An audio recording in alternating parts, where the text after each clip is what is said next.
You மக்களே எல்லாரையும் கையெடுத்து கும்பிட்டுக்கிறேன்.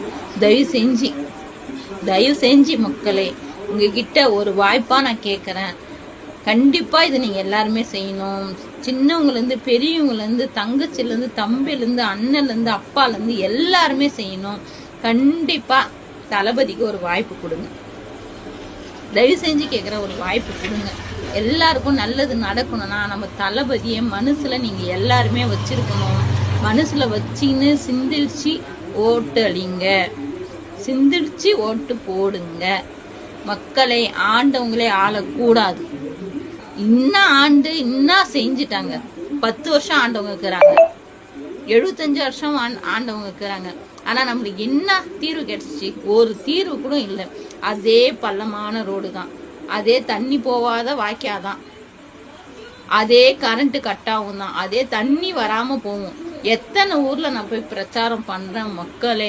ஒரு ஊர்ல கூட ஒருத்தவங்க கூட நாங்க நல்லா இருக்கிறோம்னு சொல்லிட்டு சொல்லவே இல்லை யாருமே. எல்லாமே கஷ்டம் தான் எங்களுக்கு. இது செய்வீங்களா அது செய்வீங்களா? இத்தனை வருஷம் அரசியல் பண்ணவங்க இன்னும் செஞ்சுட்டு இருக்கிறாங்க. சிந்திச்சு ஓட்டலிங்க. பாவம் தளபதி உங்களை நம்பி வந்திருக்கிறாரு. நீங்க அவருக்கு வழி காட்டுவீங்கன்னு வந்திருக்கிறாரு.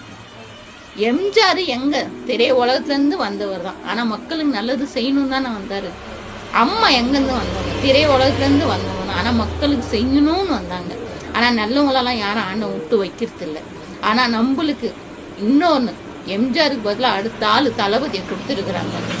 அதனால கடவுள் நம்மளுக்கு கொடுத்த ஒரு பொக்கிஷம் அவருக்கு. அதனால யாரும் மறக்காதீங்க.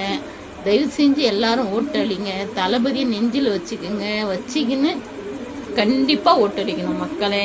இந்த வீடியோவை எல்லாருக்கும் ஷேர் பண்ணுங்க. எல்லாருக்கும் நன்றி.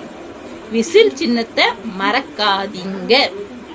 விசில் மட்டும்தான் நம்ம சின்னம்.